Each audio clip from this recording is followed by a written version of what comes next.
je vais commencer. Je vais essayer de regarder l'écran pour l'enregistrement et quand même de ne pas ignorer la salle parce que ça serait quand même assez désobligeant pour vous. Bon, tout d'abord, en commencer, je voudrais remercier la Fédération française de généalogie de m'accueillir lors de ces journées qui sont vraiment passionnantes et remercier le Souvenir français pour pour cet accueil physique, et en particulier M. Barcellini, qui connaît bien l'histoire du Buara, et ce depuis longtemps, depuis plus de 20 ans. Donc, il me revient de vous présenter l'aventure du Buara, titre Résistance et déportation 1940-1945, au prisme des archives militaires, qui est le sujet de ces journées. Le titre de l'ouvrage, vous ne le voyez pas ici à l'écran, est précisé par un sous-titre sur les traces de Louis de la Bruyère, élève pilote embarqué sur le Buara, et une photographie que vous voyez de Louis dans sa tenue d'aviateur avec le Buara, le bateau qui devait les emmener en Angleterre, en fond. Louis de la Bruyère était mon père. Dans l'ouvrage, je ne le nomme que par Louis pour marquer la distance qui a été nécessaire pour écrire ce récit. Ce sous-titre et la couverture telle que vous la voyez marquent le fait que l'aventure du Buara est une histoire de résistance et de déportation, avant tout de militaires. 12 des jeunes hommes, des 15 jeunes hommes, qui vont embarquer sur le Buara le 12 février 1941 au soir pour rejoindre l'Angleterre et les forces françaises libres, ont un parcours militaire de formation principalement et pour quelques-uns confirmé.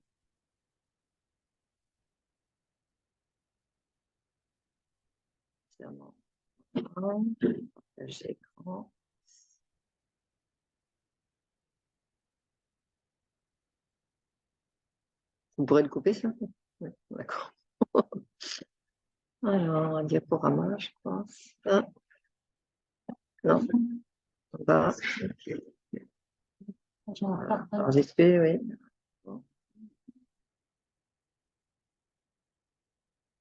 Ah. Ah, il était là, ici. Ici.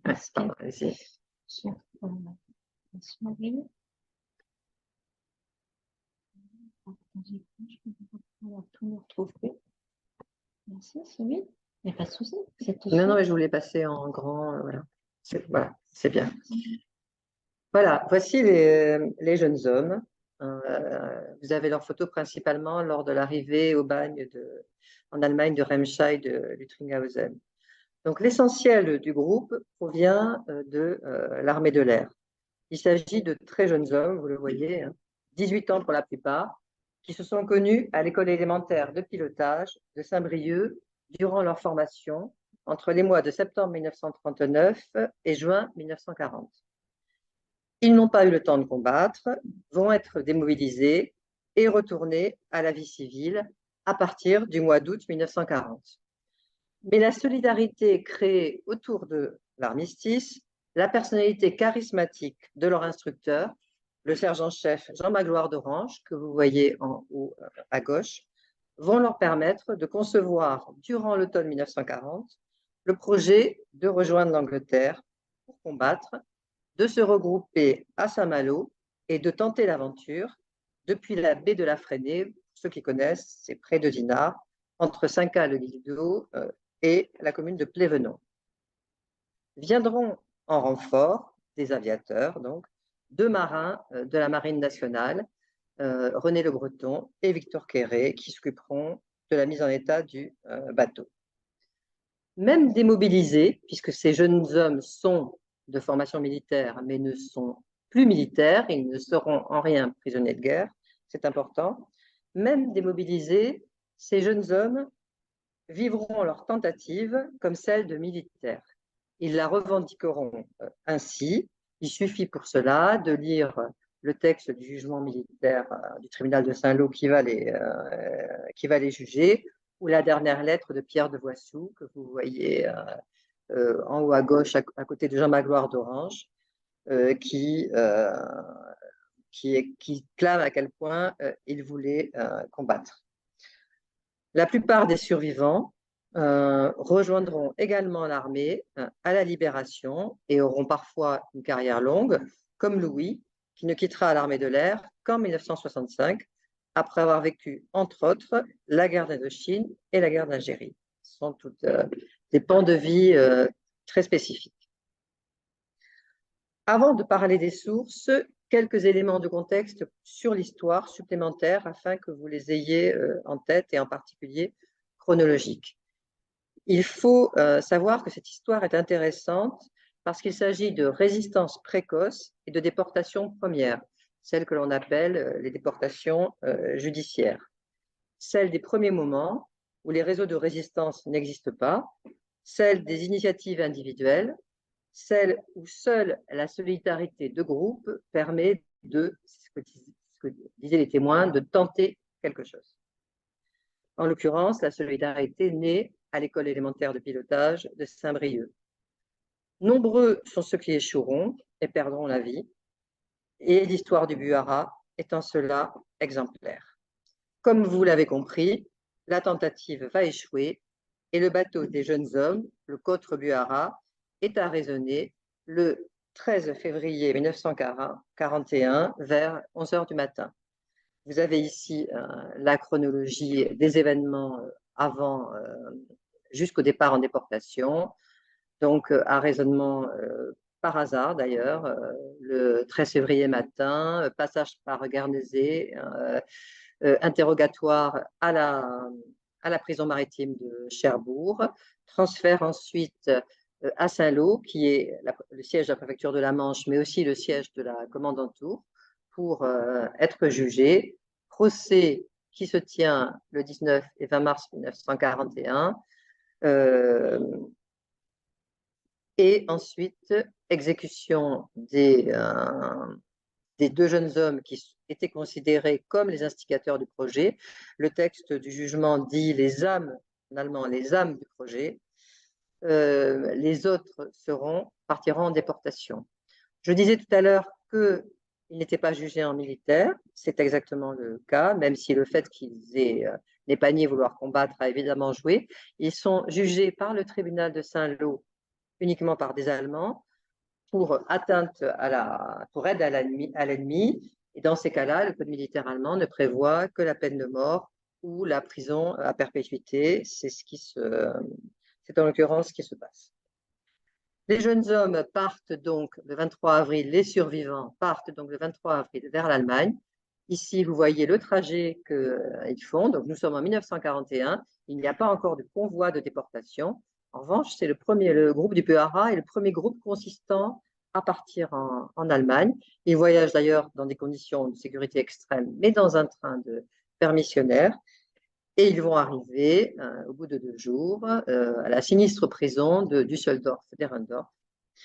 À ce moment-là, ils vont être transférés, c'est une particularité du système des déportations judiciaires, ils vont être transférés au système judiciaire allemand qui va décider de leur lieu d'emprisonnement dans le système pénitentiaire. Ils sont donc transférés dans ce bagne, qui est le bagne de Remscheid-Lüttringhausen, qui est un bagne, prison de haute sécurité, Zuchthaus en allemand, où ils seront évidemment avec des criminels de droit commun, mais des criminels qui ont commis des actes très très graves. Dans ce bagne, 2 autres camarades vont perdre la vie. Venons-en maintenant aux sources.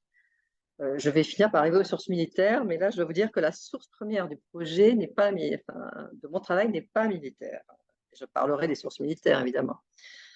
La source première du projet, ce sont les archives privées de Louis. Tout d'abord, le témoignage oral que Louis m'avait livré en 1987. Vous voyez, donc le projet a subi des strates très très longues, alors que je n'étais qu'une jeune archiviste de 29 ans et que je maîtrisais mal d'ailleurs les techniques d'enregistrement et encore moins les techniques d'enregistrement de témoignage oral. On entend d'ailleurs les babillements de ma deuxième fille sur mes genoux. Ben voilà, le son de l'horloge. Dans ce témoignage qui a duré tout le mois d'août, qui a été enregistré en plusieurs fois, Louis témoigne pour la première et unique fois, c'est la force de cet enregistrement, d'une voix posée sans pratiquement aucun affect. Il y a quelques moments où sa voix tremble, mais c'est assez rare. Il se projette plus de 60 ans en arrière. Ce témoignage de 3h30 en tout, ce qui est assez conséquent, s'est révélé tellement fiable qu'il est la matrice du récit et de la table des matières. Je dois dire que mon travail a consisté principalement à vérifier le témoignage de Louis de façon quasi obsessionnelle. Vous avez ici la table des matières et comme vous pouvez, une partie de la table des matières, et comme vous pouvez le voir, les sous-chapitres commencent toujours par, la plupart du temps, par une phrase de Louis. Quelle résistance, je ne savais rien. C'est le témoignage de la première résistance. On pensait passer au large de Guernesey en début de matinée. En gare de Cologne, une rumeur plus que menaçante. Ou une phrase très forte chez Louis, je n'ai pas été fusillé, je ne sais pas pourquoi encore. Syndrome classique du survivant. De la même façon, un dessin ouvre chaque chapitre, illustrant une phrase de Louis. En l'occurrence, là, les dessins ont été réalisés par mon frère, c'est un travail familial qui a été fait. Et dans cette illustration, Louis exprime le traumatisme des bombardements qui ont constitué un moment très violent durant sa déportation. Et il dit, c'était vraiment dantesque. Voilà. La source orale, donc le témoignage de Louis, a été complétée, j'ai pu la compléter de ses archives papier. Après le décès de notre mère, notre père, donc Louis est mort en 2001, 6 mois après qu'on ait fêté les 60 ans de l'anniversaire du départ. Il était déjà le dernier survivant, et il détestait d'ailleurs être le dernier survivant. Donc, après le décès de notre mère en 2013, mes frères et moi avons découvert dans la cave, c'est un petit peu une image d'Épinal, mais ça s'est passé vraiment comme ça, une cantine militaire contenant un ensemble conséquent d'archives, principalement de sa carrière militaire, et pour ce qui nous intéresse, des notes, des agendas, des photographies, le jugement par le tribunal militaire allemand, et même des documents de sa déportation qu'il avait réussi à rapporter, des courriers. Dans l'image que je vous projette ici, vous avez des images qui proviennent principalement, enfin beaucoup, de la période de formation à l'école élémentaire de pilotage de Saint-Brieuc. En bas, Louis avec un de ceux du Buhara, Raymond Canvel, qui va mourir en déportation. Et en haut à gauche, vous avez l'image du groupe, c'est le groupe de pilotage de Jean Magloire d'Orange, avec Jean Magloire d'Orange en uniforme, et juste à ses pieds, accroupi, Pierre de Voissou, qui va donc aussi être fusillé.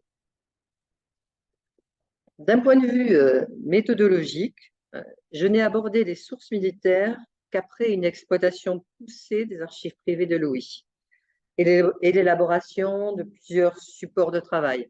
Évidemment, numérisation de l'enregistrement. L'enregistrement a été fait sur un petit radiocassette avec des vieilles cassettes à l'ancienne, un conducteur pour marquer les moments précis du témoignage, plusieurs chronologies, enfin un carnet de recherche, enfin, tous les supports qu'il faut à un moment constituer. Mais j'avais besoin de connaître parfaitement ces archives privées avant de les confronter à d'autres sources. Qu'en est-il maintenant, enfin, des sources militaires, puisque c'est le sujet de ces journées?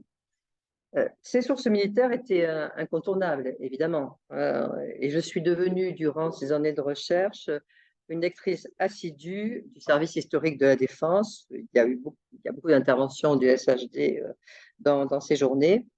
Je vais limiter d'ailleurs mon intervention au SHD, sachant que j'ai aussi été en contact avec le NARA, les archives nationales américaines, pour des archives concernant l'US Army, mais de façon assez brève. Dans le cas de Louis et de ses camarades, résistants et déportés, les dossiers fondamentaux sont les dossiers individuels du bureau Résistance conservés à Vincennes et les dossiers de demande d'attribution du titre de déporté et interné résistant conservés à Caen, à la division des archives et victimes des conflits contemporains. Il y a dans ces journées une intervention sur la base Mémoire des hommes, donc je n'y reviendrai pas.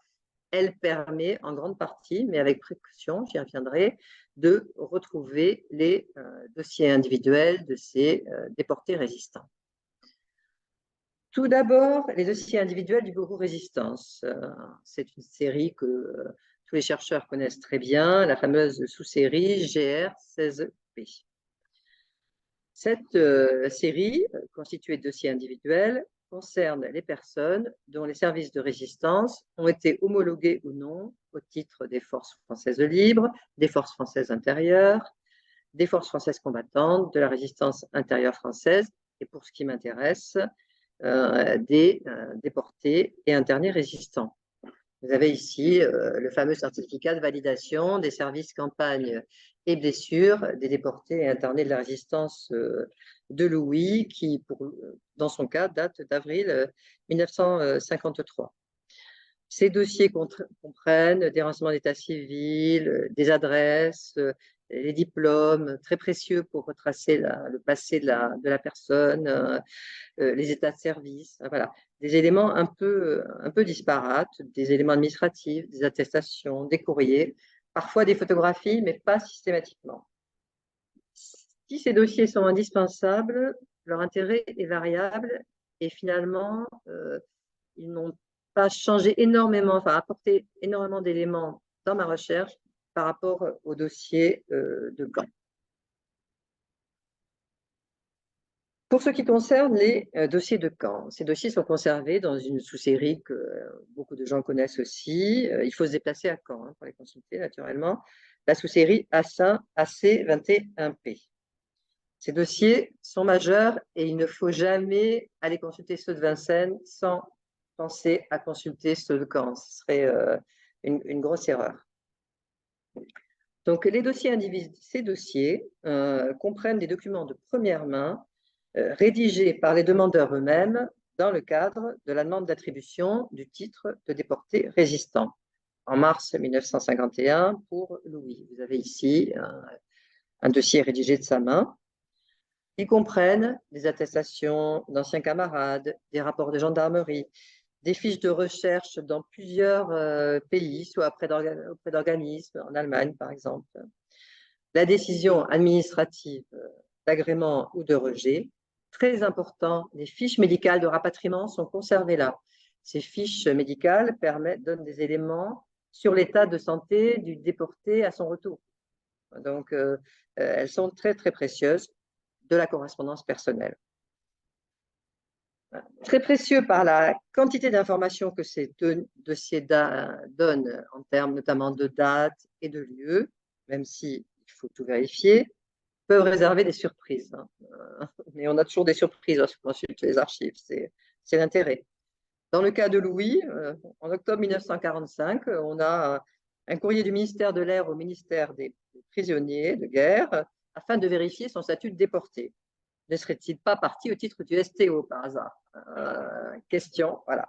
Marquant en fait l'ignorance des tout premiers moments de la résistance, que sont ces jeunes hommes perdus dans ce bagne. D'ailleurs, très peu de Français ont été déportés durant la guerre. Plus anecdotique, un courrier d'un gardien du bagne de Remscheid, luxembourgeois de naissance, avec lequel Louis a fomenté, j'ai pu le reconstituer, à l'automne 1943, un projet d'évasion. Un projet d'évasion auquel il a renoncé, à mon avis, avec justesse. Et le gardien écrit pour demander des nouvelles, simplement, finalement, de son ancien prisonnier. Voilà. Plus tragique, le dossier de Jean Magloire d'Orange comprend le rapport de gendarmerie établi en octobre 1944 pour établir les circonstances de l'exécution et de la première inhumation des jeunes hommes, donc en avril 1941, dans le petit cimetière dans la Manche d'Ozeville.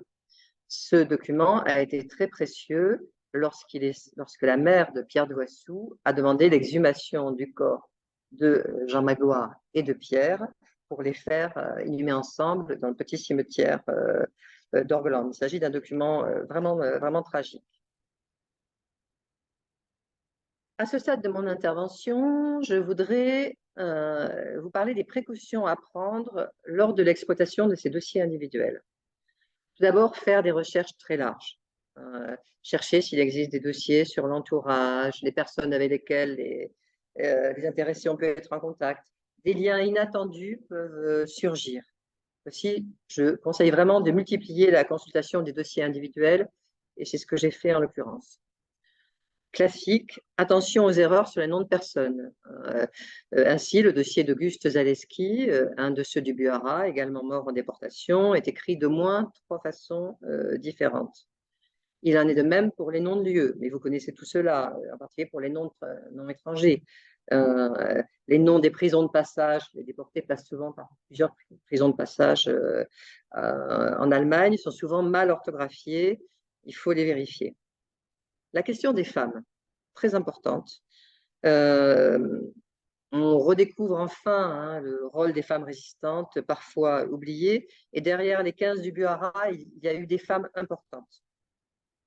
Par exemple, le dossier d'Émilienne Soulard, dont vous avez une photographie dans le livre, jeune résistante de Pont-sous-Avranches de 16 ans, qui a rencontré Robert Laruelle, un de ceux du Buara, à la prison de Saint-Lô, et qui l'a épousé à son retour de déportation. Ils se sont promis amour définitif lors du petit passage à la prison de Saint-Lô, se sont retrouvés au retour de déportation et se sont mariés. Ce dossier, donc, de la jeune Émilienne Soulard, est classé à Vincennes sous son nom de jeune fille et à Caen sous son nom de femme mariée. Voilà, bon, assez classique, mais enfin à vérifier. Et que dire malheureusement de celles qui formulent leur demande trop tard, hein. Il y a des femmes qui n'ont pas demandé leur homologation et qui n'ont pas demandé leurs droits.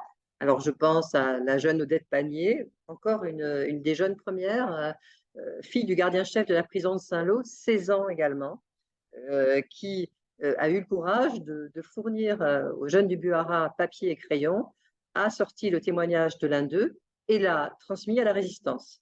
Cette affaire, du coup, a été extrêmement médiatisée, connue dans la Manche, à la grande fureur des occupants.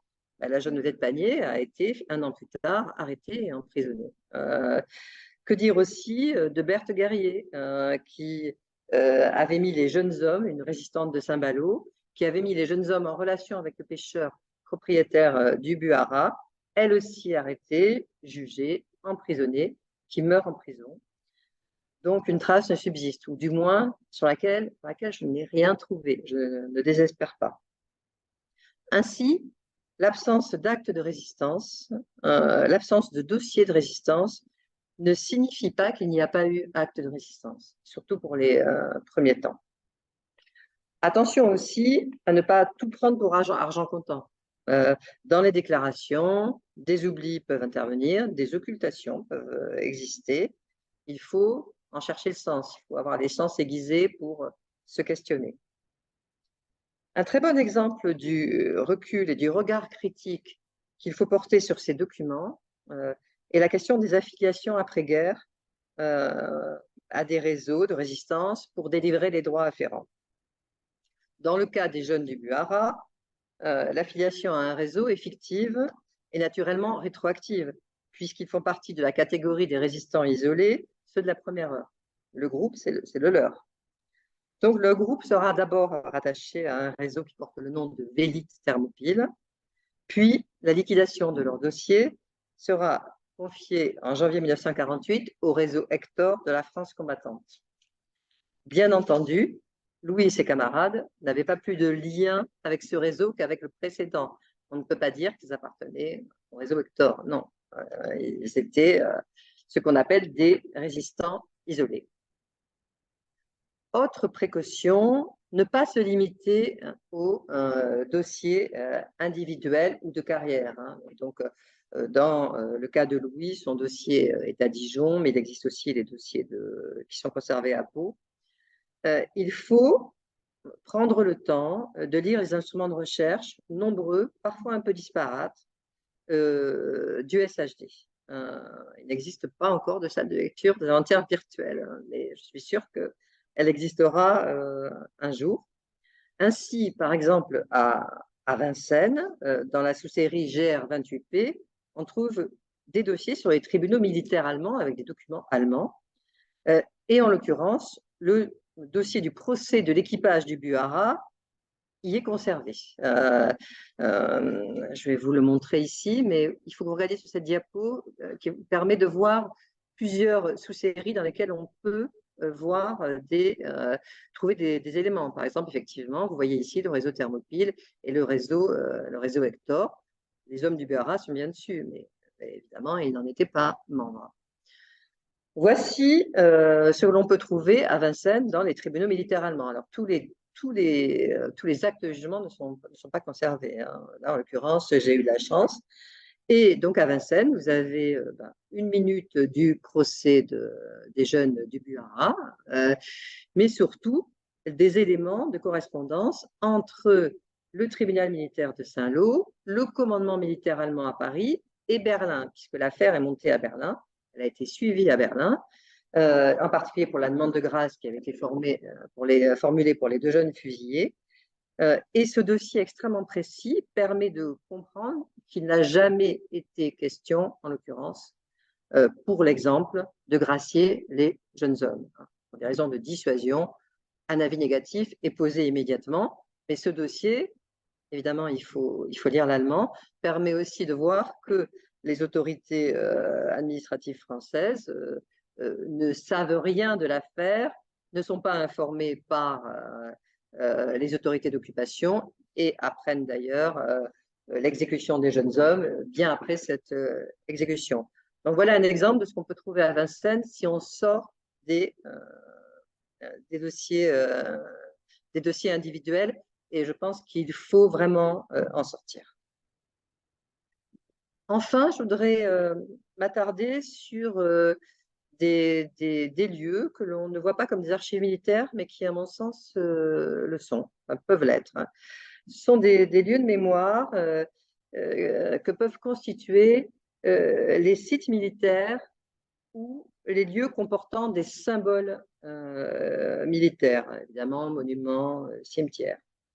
Ces lieux doivent être explorés et regardés comme des sources, ce qu'ils disent à la fois du sujet et d'un point de vue mémoriel. Je pense que le souvenir français, c'est très bien de quoi je parle.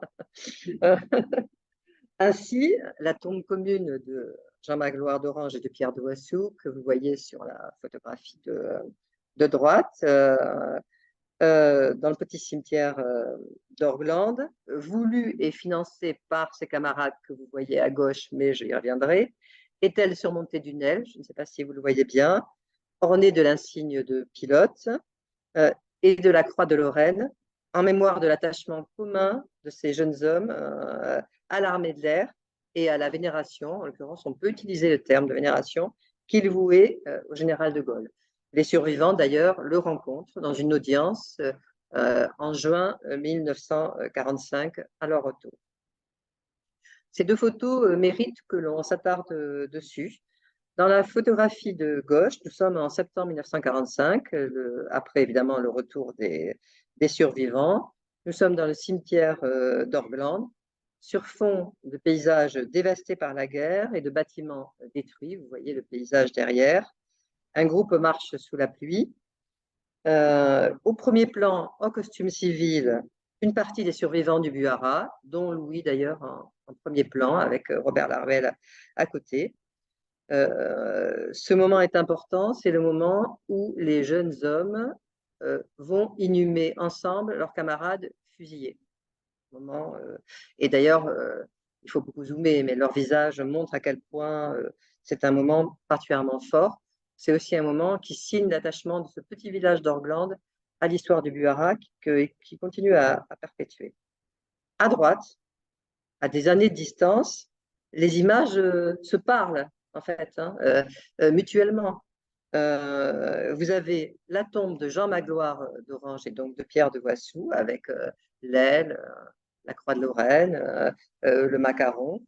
Sur la pierre tombale a été gravée la devise de Guynemer. Tant qu'on n'a pas tout donné, on n'a rien donné.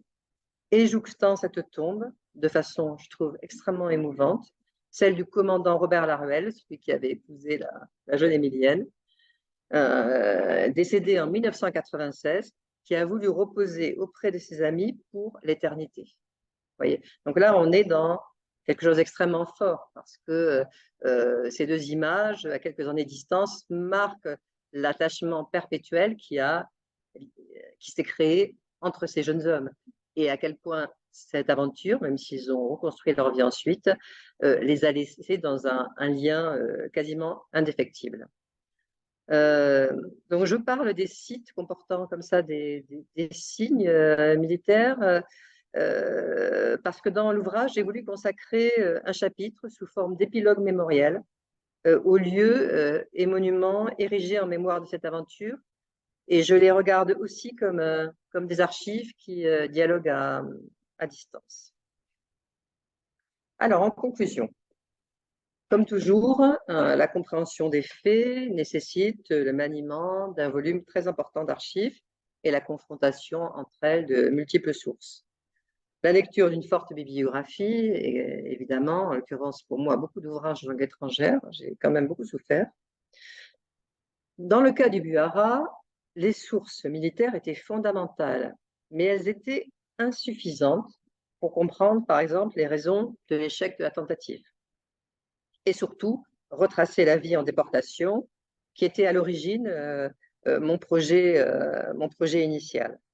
En Allemagne, j'ai eu l'extrême chance de retrouver aux archives du Land de Rhénanie du Nord-Westphalie, l'équivalent de nos archives départementales, les archives du Bagne et les dossiers de prisonniers qui ont été retrouvés en 2008. Si j'avais commencé la recherche avant, je n'aurais pas bénéficié de cette source extraordinaire.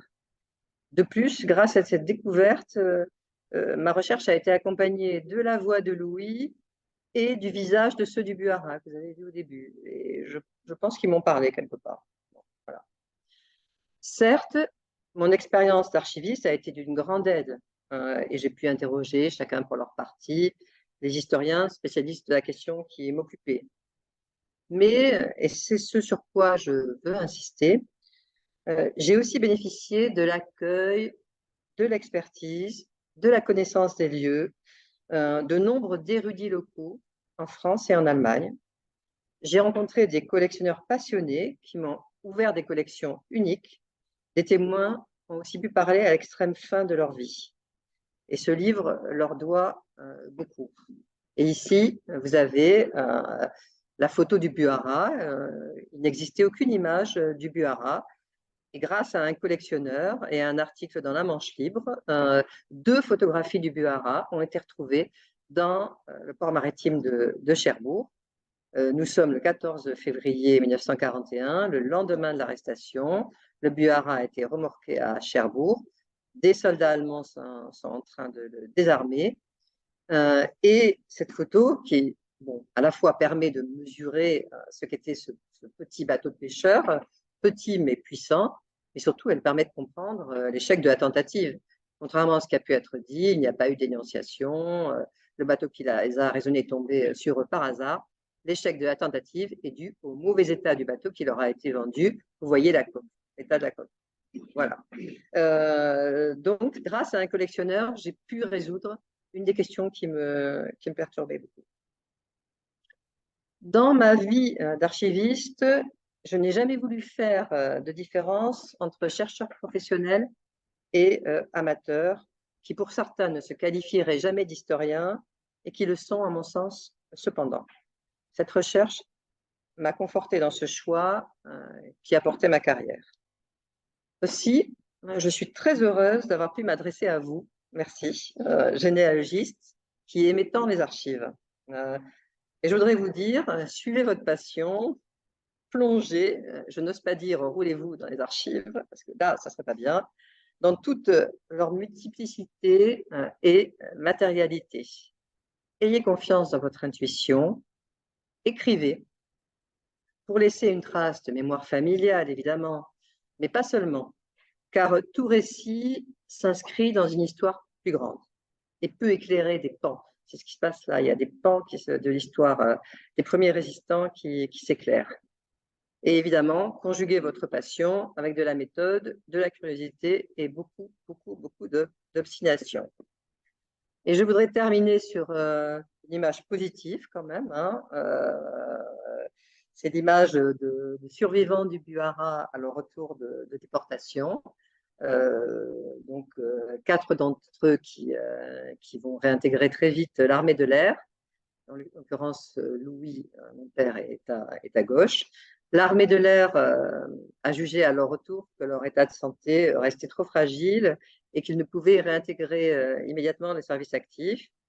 Donc, l'armée de l'air envoie les jeunes hommes afin de se reconstituer dans les Alpes, en Savoie, au chalet de l'Aurore à la Féclase. Le lieu est aux antipodes, évidemment, des lieux malsains dans lesquels ils ont passé les 4 dernières années. Et les jeunes hommes, souvent en uniforme, font du ski, parfois torse nu pour récupérer de la vitamine D, font de la luge, marchent, fêtent le carnaval, flirtent aussi, on va dire. Ces images sont celles du retour à la vie. Voilà. Et en information juste finale, je voudrais vous dire que ceux qui veulent entendre la voix de Louis peuvent en référer au podcast Parole d'Histoire d'André Leuss, que nous avons enregistré en juin, avec des extraits du témoignage de Louis assez fort à mon sens. Puis une petite promotion personnelle. Je suis donc samedi prochain, le 30 septembre après-midi, à la librairie du Musée de l'Armée pour des dédicaces. Voilà, je voudrais bien m'excuser de ce petit moment personnel et je vous remercie de votre attention.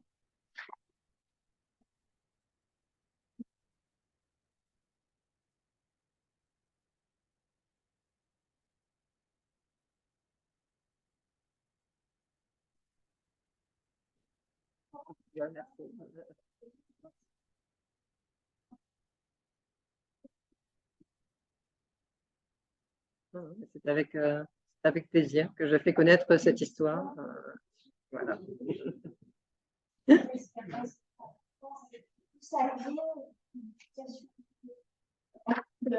Pour la mémoire, le pouvoir de mémoire plus, hein, oui, je pense que le Souvenir français est le lieu vraiment idéal pour présenter l'histoire du Buhara. Voilà.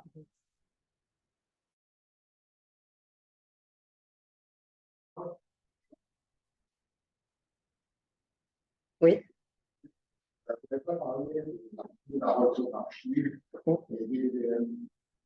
Bien sûr. Alors, ouais. C'est incroyable.